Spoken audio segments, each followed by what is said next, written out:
नमस्कार. आज आपण 7व्या श्लोकाचा अर्थ जाणून घेणार आहोत.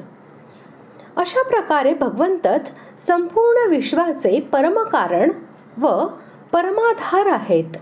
मग स्वाभाविकपणेच हे विश्व भगवंतांचे स्वरूप आहे आणि त्यांनीच ते व्याप्त आहे. हीच गोष्ट स्पष्ट करण्यासाठी भगवंत आता म्हणतात, श्लोक 7वा,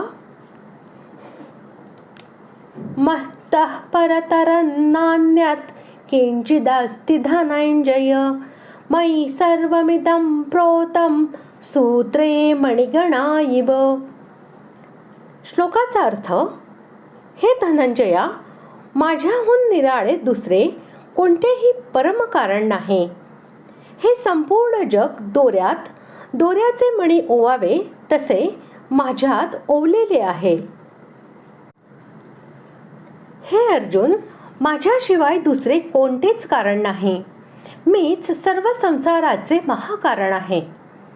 ज्याप्रमाणे वायू आकाशापासून उत्पन्न होतो, आकाशातच राहतो आणि आकाशातच लीन होतो, अर्थात आकाशाशिवाय वायूची कोणतीच वेगळी स्वतंत्र सत्ता नसते, त्याचप्रमाणे संसार भगवंतापासून उत्पन्न होतो, भगवंतामध्ये स्थित राहतो आणि भगवंतातच लीन होत असतो.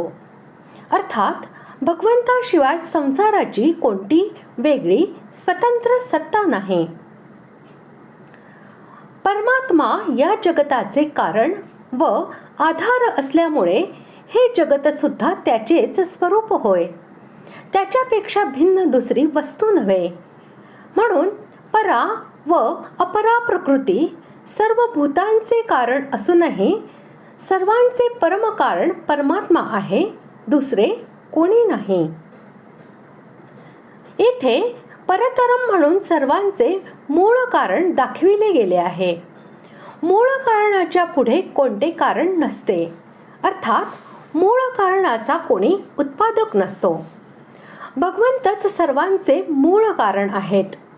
हा संसार अर्थात देश, काल, वस्तू, व्यक्ती, घटना, परिस्थिती इत्यादी सर्व परिवर्तनशील आहेत. परंतु ज्याच्या अस्तित्वाने या सर्वांचे अस्तित्व टिकून आहे, अर्थात ज्याच्या सत्तेने हे सर्व आहेत दिसत असतात, तो परमात्माच या सर्वात परिपूर्ण आहे. हा सारा संसार सुतामध्ये सुताच्याच मण्याप्रमाणे माझ्यात ओवला गेला आहे.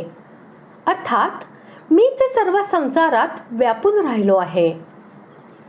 ज्याप्रमाणे सुताच्या धाग्यामध्ये त्याच सुताच्या गाठी मारून व त्यांना मणी मानून माला बनवितात आणि ज्याप्रमाणे त्या दोरीमध्ये व गाठींच्या मण्यांमध्ये सर्वत्र केवळ सूतच व्याप्त असते, त्याचप्रमाणे हे संपूर्ण जगत भगवंतामध्ये गुंफलेले आहे. याचा अर्थ असा की भगवंतच सर्वांमध्ये भरलेला आहे. जसे सुतात सुताचे मणी ओवले तर दिसण्यात सूत आणि मणी वेगवेगळे दिसतात, परंतु वास्तविक त्यांच्यात सूत एकच असते. त्याप्रमाणे संसारात जितके प्राणी आहेत ते सर्व नाव, रूप, आकृती इत्यादीने वेगवेगळे दिसतात, परंतु वास्तविक त्यात व्यापून असणारे चेतन तत्व एकच आहे. ते चेतन तत्व मीच आहे.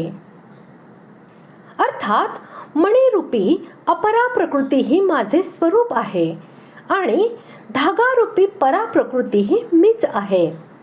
दोन्हीत मीच परिपूर्ण आहे, व्यापून आहे. साधक जेव्हा संसाराला संसार बुद्धीने पाहतो, तेव्हा त्याला संसारात परिपूर्ण रूपाने व्याप्त असलेले परमात्मा दिसत नाहीत.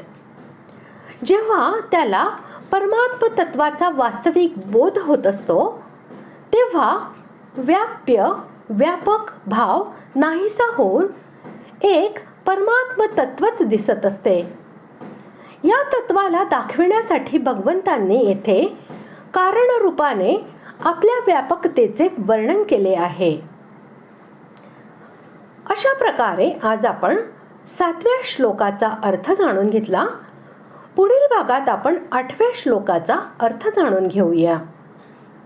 धन्यवाद.